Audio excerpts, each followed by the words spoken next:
నమస్తే. నా పేరు మధుసూదన్. ఈరోజు మనం ఈ ట్రెడిషనల్ వాస్తు గురించి ఒక 2 ముక్కలు మాట్లాడుకుందాం. The energy vastu anyhow we are doing. దానికన్నా ముందు fundamentals I am going to teach you. First of all ఒక సైట్ తీసుకుంటే ఆ సైట్‌లో ఈ విధంగా మనం ఈ డ్రాయింగ్‌లో చూపించిన విధంగా కార్నర్స్ ఉంటాయి. East, west, north, south and same north east corner, north west corner, south west corner, south east corner. ఈ విధంగా కార్నర్స్ ఉంటాయి అన్నమాట. ఈ కార్నర్స్ లో ఒక్కొక్క కార్నర్ లో దోషం ఉన్నప్పుడు ఒక్కొక్క ఎనర్జీ డిఫరెన్స్ ఉంటుందని మనం చెప్పాం. ఒక్కొక్క లక్షణాలు ఉంటాయని చెప్పి ఆ ఇంట్లో ఉండే వాళ్ళకి ఆ లక్షణాలు ఉంటాయని మనం చెప్పుకున్నాం లాస్ట్ ప్రీవియస్ ఎపిసోడ్స్ లో. ఇప్పుడు సో ఈ ఎనర్జీని మనం ఎలా చెక్ చేయాలి అనే దానికి మనం సైంటిఫిక్ వాస్తు గురించి మాట్లాడుకున్నాం. ఈ సైంటిఫిక్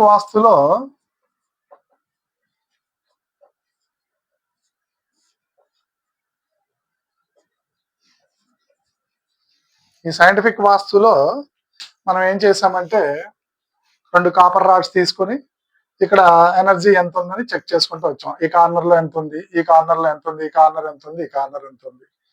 ఇవి జియోపతిక్ లైన్స్ వల్ల ఎఫెక్ట్ కావచ్చు, లేదంటే ఆల్మోస్ట్ అక్కడ ఉండేటువంటి దోషాల వల్ల కూడా ఎఫెక్ట్ కావచ్చు. సపోజ్ దోషం నార్త్ ఈస్ట్ కార్నర్ లో దోషం ఉంది అని అనుకున్నాం. నార్త్ ఈస్ట్ కార్నర్ లో దోషం ఉన్నప్పుడు ఏం జరుగుతుందంటే ఈ నేమ్ అండ్ ఫేమ్ దెబ్బతింటది. నేమ్ అండ్ ఫేమ్, ఈ మనిషి యొక్క నేమ్ అండ్ ఫేమ్, డబ్బు ఉండొచ్చు బట్ అతని యొక్క పలుకుబడి, అతని యొక్క గుణ కీర్తనలు ఇవన్నీ తక్కువ ఉంటాయి అన్నమాట. నేమ్ అండ్ ఫేమ్ ఇవన్నీ బయటకు వెళ్ళిన తర్వాత ఎంత డబ్బు ఉన్నా కూడా వాల్యూ ఉండదు ఇక్కడ దోషం ఉంటే గనక. సపోజ్ నార్త్ వెస్ట్, ఈ నార్త్ వెస్ట్ అంతా ఇది ఫైనాన్షియల్ ఇన్ఫ్లోస్ ఉంటుంది అనమాట. ఫైనాన్షియల్ ఇన్ఫ్లో అంటే ఇక్కడ దోషం ఉందనుకోండి, మనకు వచ్చేటువంటి డబ్బులు రాకుండా ఆగిపోతాయి. అట్లాగే సౌత్ వెస్ట్ లో out flows, financial out flow. ఈ ఫైనాన్స్ అవుట్ ఫ్లో అనేది సౌత్ వెస్ట్ దోషాన్ని బట్టి ఉంటుంది. అంటే సౌత్ వెస్ట్ దోషంలో ఒక ఫైనాన్షియల్ అవుట్ ఫ్లోసే కాదు, ఇంకా రకరకాలు ఉన్నాయి, చెప్తాను, ఒక్కొక్కటి చెప్పుకుంటూ వస్తాను. ఇక్కడ ఫైనాన్షియల్ ఇన్ఫ్లోస్ అని చెప్పా. ఫైనాన్షియల్ ఇన్ఫ్లోస్ ఒకటే కాకుండా ఎఫెక్ట్ ఏమవుతాయి అంటే ఇది వాయువుకు సంబంధించినటువంటి ప్లేస్. సో అంటే ఇక్కడ మన యొక్క శ్వాసకి సంబంధించి వ్యాధులు రావచ్చు. అంటే లైక్ హార్ట్ అటాక్ ఆ విధంగా ఉంటుంది అనమాట. అంటే హార్ట్ కి సంబంధించి ఇక్కడ ఫెయిల్యూర్స్ కానీ, లేదంటే ఇంకో రకంగా కూడా ఉంటుంది. ఎలాగంటే ఇక్కడ దోషం ఉందనుకోండి, అంటే ఇక్కడ పెరగడం కానీ తరగడం కానీ, ఇక్కడ మళ్ళీ 2 రకాలు ఉంటాయి. ఈ ఈ కార్నర్ ఎలా పెరగచ్చు, ఈ కార్నర్ ఎలా పెరగచ్చు. సో దీన్ని బట్టి మన సైట్ లో ఉన్న దాన్ని బట్టి మనం అంచనా వేయగలుగుతాం అక్కడ ఆ ఇంట్లో ఏ దోషం ఉంటుంది అనేది అంచనా వేయగలుగుతాం. కొన్ని కోర్ట్ ఇష్యూస్ కూడా ఇక్కడ క్రియేట్ చేస్తాయి. కోర్ట్ ఇష్యూస్ అంటే మానసికమైనటువంటిది, ఇక్కడ మనసుకు సంబంధించింది కాబట్టి ఈ మానసికమైనటువంటి ప్రాబ్లమ్స్ ఉంటాయి.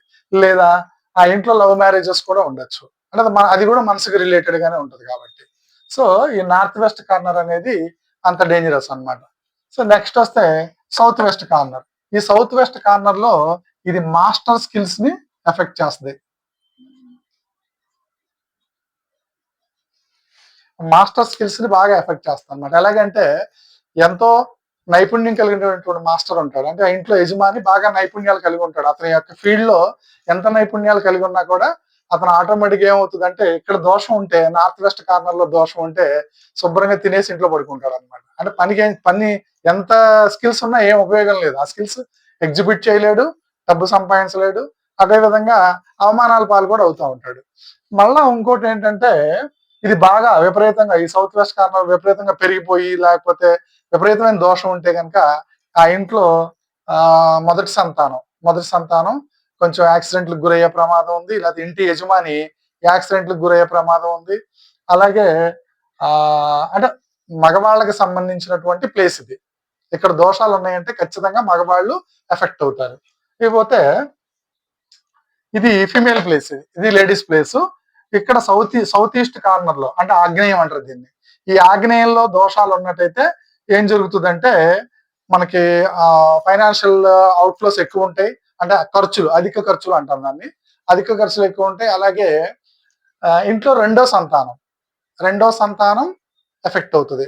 అంటే రెండో సంతానం అరగెంట్ గా ఉంటుంది, లేదా రెండో సంతానం చెప్పిన మాట వినకపోవడం, లేకపోతే పూర్తిగా డల్ గా ఉంటాం. అది రెండో సంతానం మీద ప్రభావం చూపెడతా ఉంటుంది.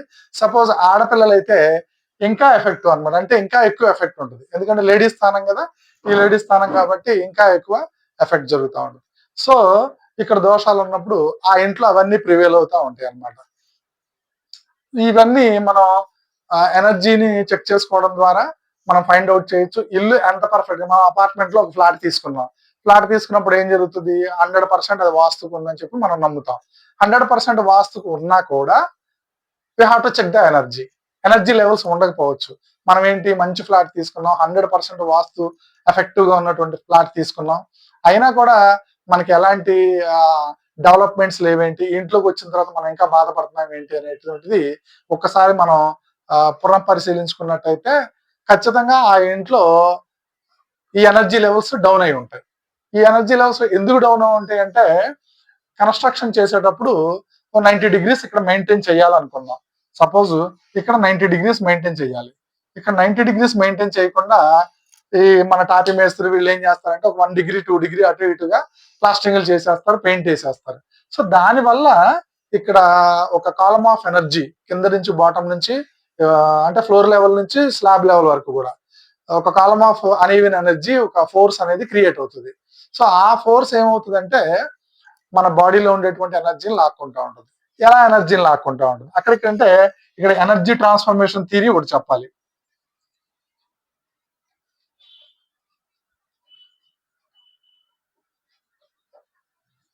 ఎనర్జీ ట్రాన్స్ఫర్మేషన్ అంటే ఎనర్జీ ట్రాన్స్ఫర్మేషన్ ఎప్పుడు కూడా హై లెవెల్ నుంచి లో లెవెల్ కి ఫ్లో అవుతా ఉంటుంది.